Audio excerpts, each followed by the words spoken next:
All right, folks. So you should be seeing my code base. These are the services. Two services, one for Postgres, one for Mongo. And I'm going to run the Postgres one.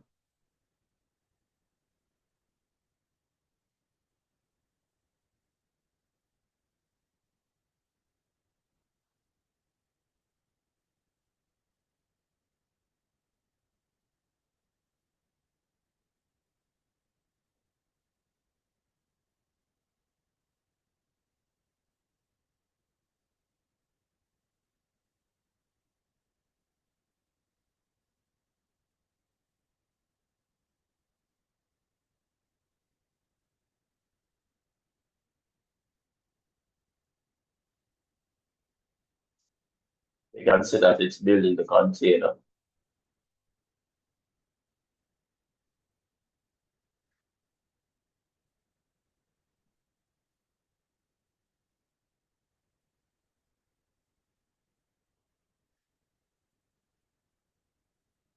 And the container is now running inside of Docker desktop.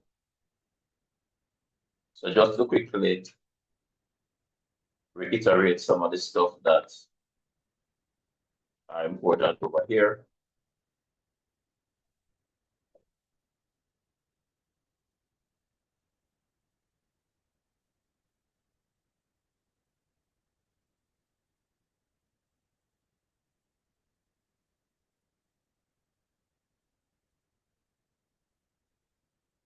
Sometimes this thing just move funky.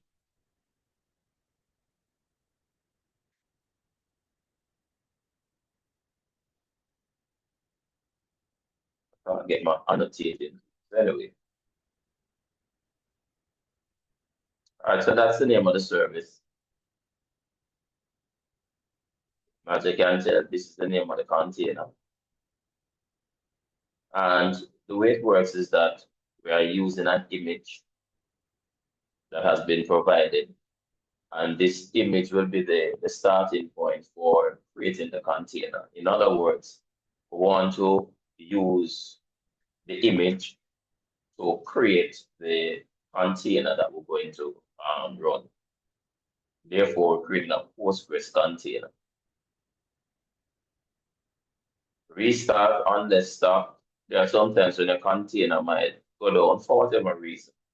You want it to automatically restart. That's why we're using the unless stop option.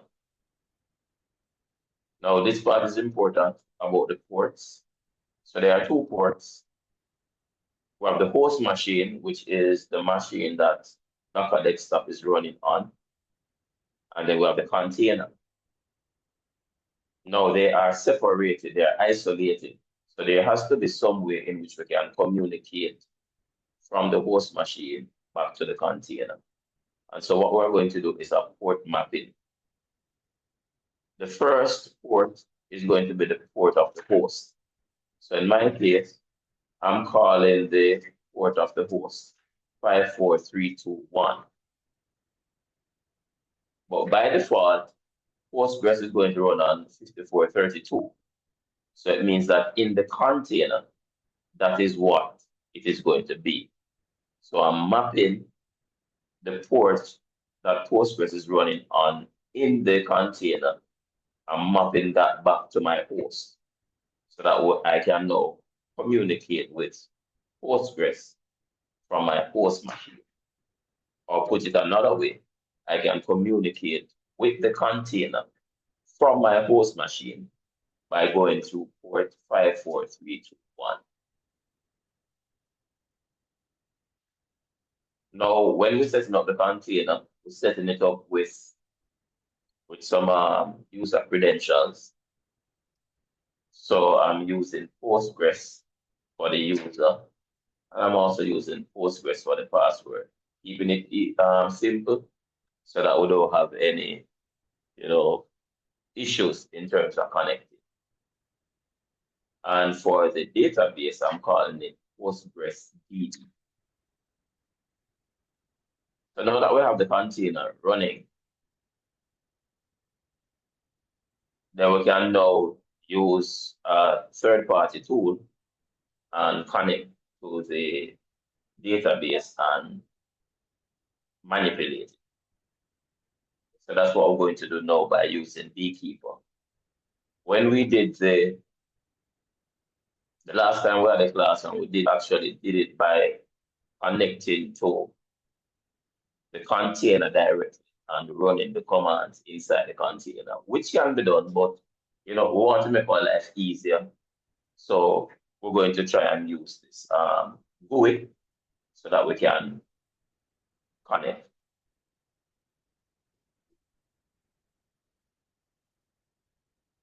So I'm bringing up Beekeeper Studio, and then I'm going to show you the parameters that you're going to enter so that you can connect to it.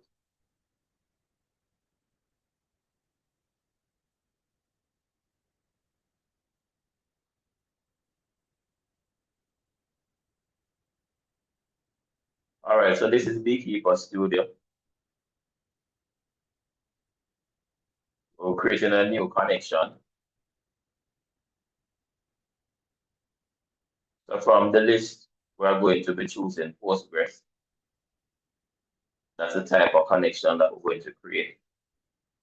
The authentication method, we're using the username and password option. And we know the username and we know the password based on what we had set up. Connection mode is going to be host and port. So the host is going to be the local host. And the port is going to be the host port, which in our case is 54321.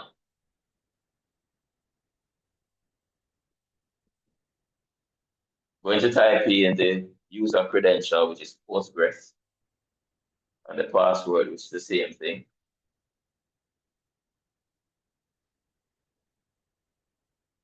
So the password is Postgres. And for the default database, it's going to be Postgres DB.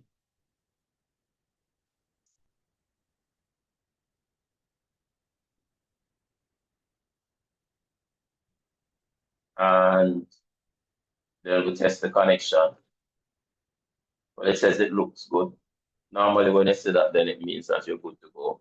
So I'm now going to connect. And you can see that we were actually logged in. If you look at the top, okay, so it's come up now. It tells us here that the database that we're working with is called Postgres DB. We already know that we're connected into a Postgres database, but that's the name of the database as we had it inside of our configuration file. So we can now create our SQL queries that we want to use so that we can work with the database. So create table. And let's call it hobby. I think I've been using hobby a whole heap of time, right? And so let's say int ID.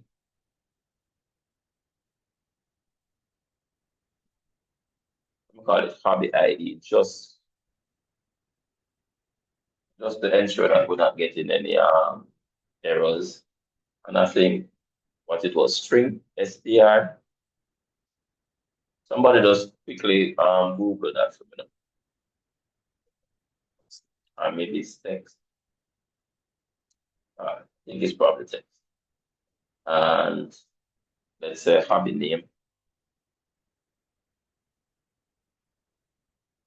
And I think the last time we had to put the semicolon at the end. I'm selecting everything and I'm going to run the selection. And then we'll know if the syntax was okay.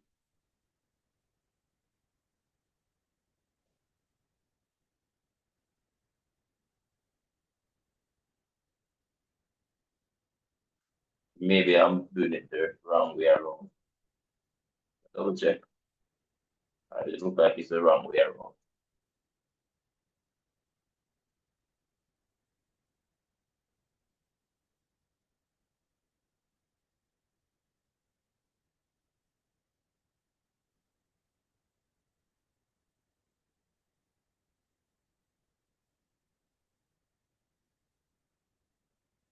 All right. So it's a name, and then the data type is at the end.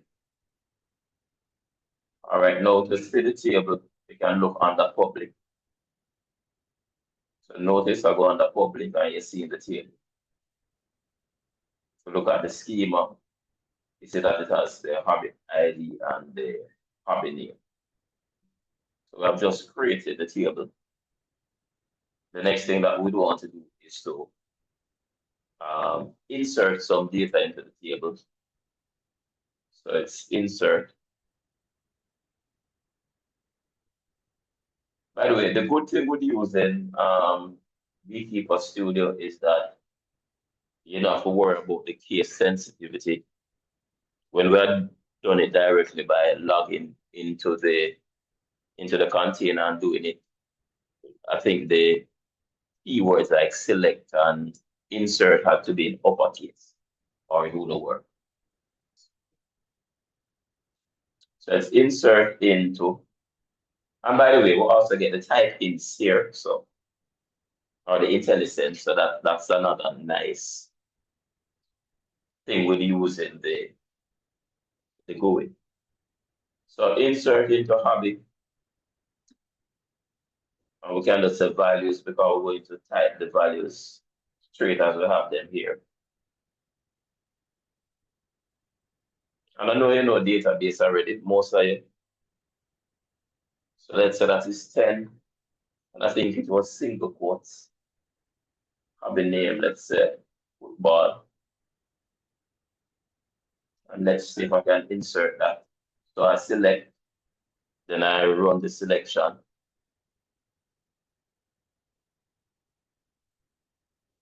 And it says one row affected. So therefore means that I can now do a select. So let's select star, which means all fields from, and then the name of the table, which is hobby. We highlight that, and we're seeing that we have our output.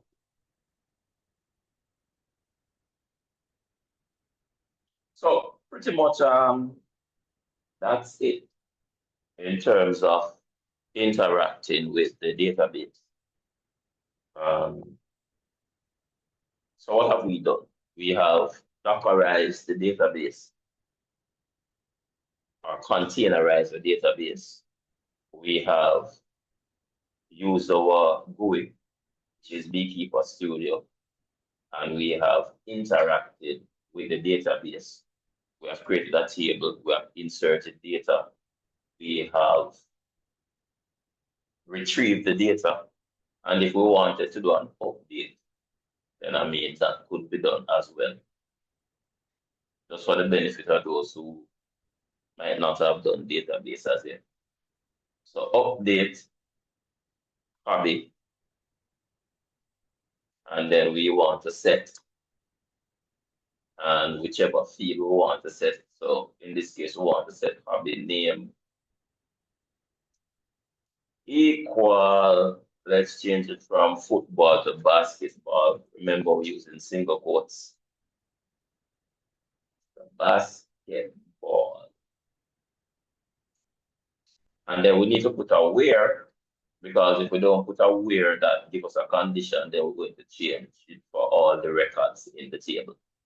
Right now, it's only one record, but we just want to do it properly anyway. So it's where, and it will be hobby ID is equal to 10. And then we execute that. We get 1 row affected. So therefore, if we go back and do a selection, Then instead of seeing football, we should now be seeing basketball.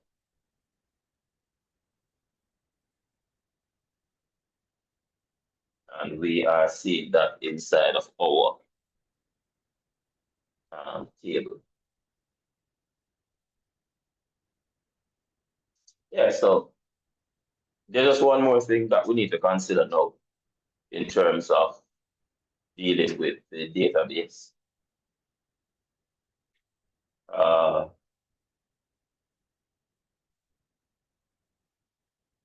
So I'm going to shut down the container.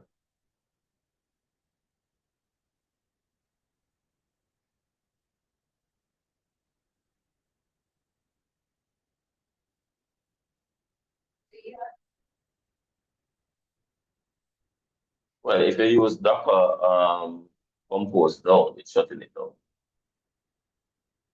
So meaning it's removing.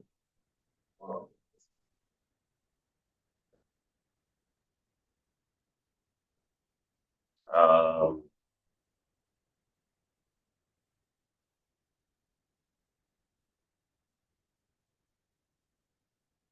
so I'm going to restart the service.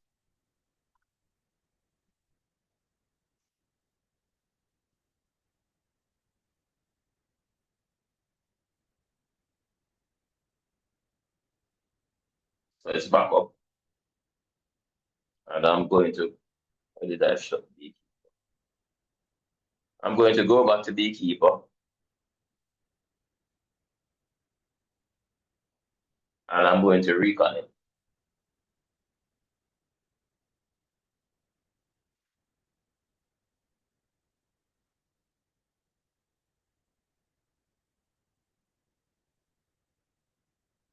So Postgres, keeping these local hosts, then 54,321. By the way, I think there's something running on 5432 on my machine. Because when I originally tried it with 5432, it just wouldn't work for some reason. So that's why I'm using 54,321 as mine.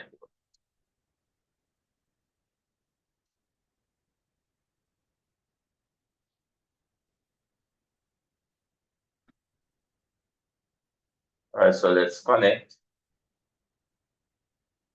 And I want you to notice when you look,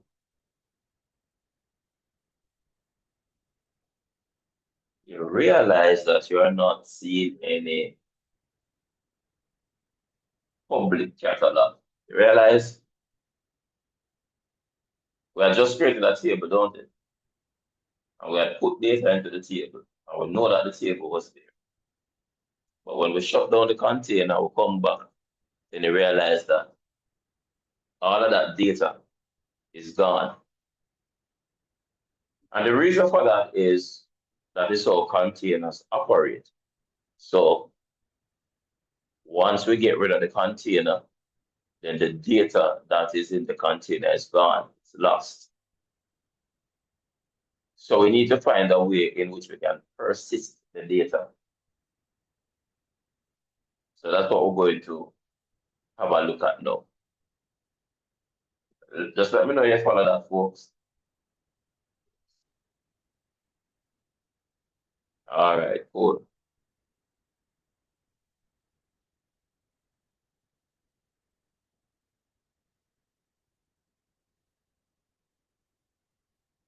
So you would notice that down here are some codes that are commented out. And this is the way in which we typically going to achieve it. We're going to create a volume.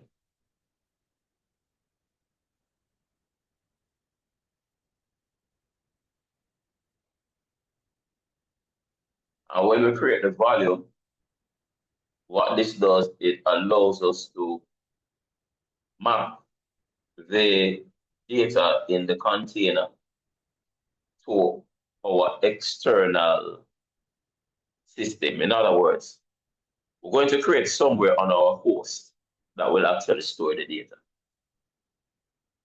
And what this means is that whenever we shut down the container, and we restart it back, then it's going to look at our host at that location, and it's going to be able to get the data and then put it back, use it to repopulate the container. So that's how this is supposed to work. So we're creating a volume,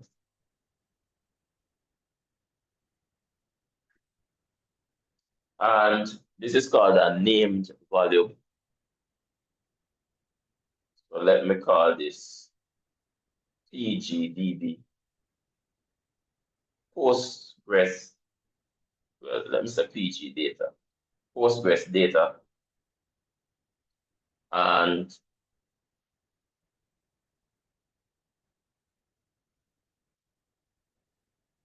inside my container, I'm just going to create something called DB and use that as the location. And then I'm going to create another thing called volumes right down at the end.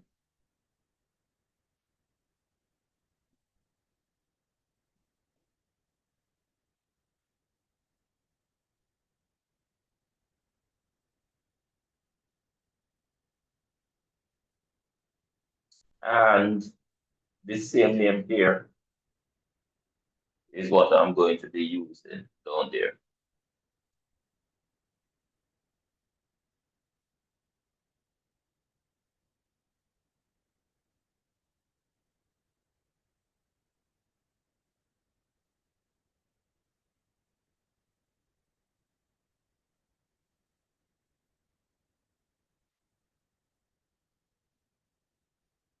Remember to save. And let me just end. I'm going to run the service just to ensure that I don't make any syntax errors. All right, so there's a syntax error here. Maybe this has to be, no.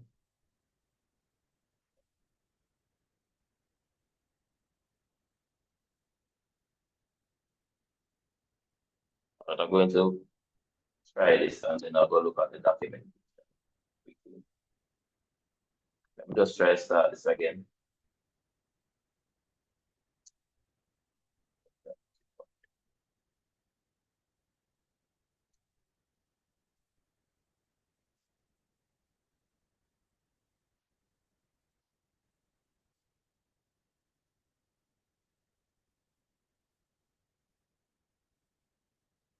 Um, yeah, that's the service.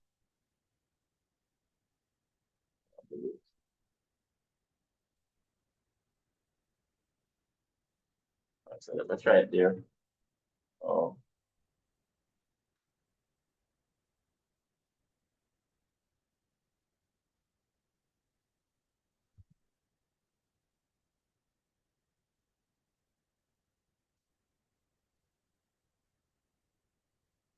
all right, I'm going to quickly bring up the documentation just to ensure I have the syntax correct.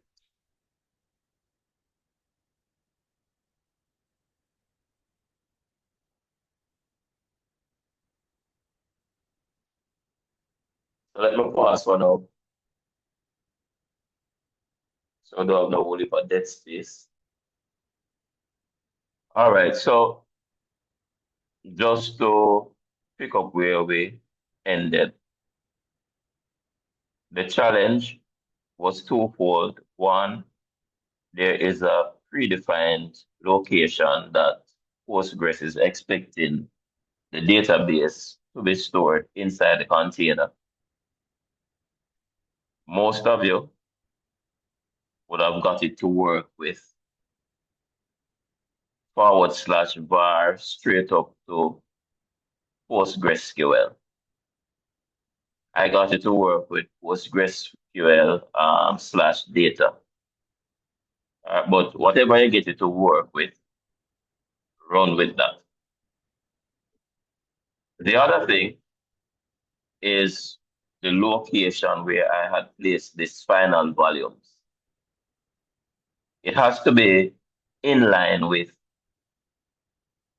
the services tab, meaning the services at the top and the volumes, they are in the same line. So once you do that, then you tab your local point, which I'm using my underscore data as my host point and my local point, and then you should be good. And you would have already seen that Sir, we, sir, yeah, go you ahead. aren't you aren't sharing the screen. Oh, my bad.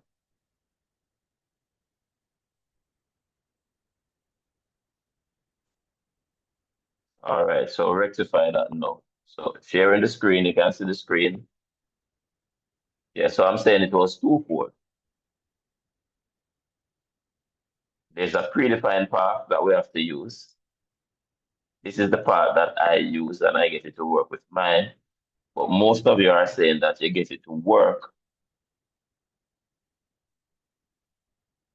when you stop right here at PostgreSQL. And I'm saying, however you get it to work, that is fine. The next thing that was creating the problem was where I placed this. The volumes, that final volumes, has to be lined up with the services. So if I get rid of some of those, so I kind of collapse those, you can see that volumes and services are aligned at the same position. So that's the second thing that you have to be aware of. And then once you sort that out, then you should be seeing that your data is now being persisted. And what we mean by that is we're mapping some physical space on the host to to the location within the container. And what this means is that when the container shuts down, the data is still stored on our host machine. So when the container resumes, then we can have access to that data and it load it back up into the container. All right, so that's where we stop for today. As I mentioned earlier, what you're now going to do, move forward with, is to use this concept of database and the persistence of the data to enrich your API, your hobby API, so that you can now navigate to the API and be inserting directly into the database. And they can also be retrieving from the database and making the necessary CRUD operations, your updates and so on. So that's the next step. So, oh, by the way, and let me say this as well. What you're doing here, you're going to take some of this and integrate it with mobile programming, meaning you have your interface in mobile programming, and then you just simply connect it to your fast API backend. So what you're doing here, you're going to utilize it still over inside of mobile programming. All right, and that way ease some of the work. So we won't create a totally different database over there because the same one that we're using over here, we're going to connect to. And I show you how to do that connection from the mobile programming standpoint. So that's it, folks. Thanks for spending the extra 15 minutes. See you soon.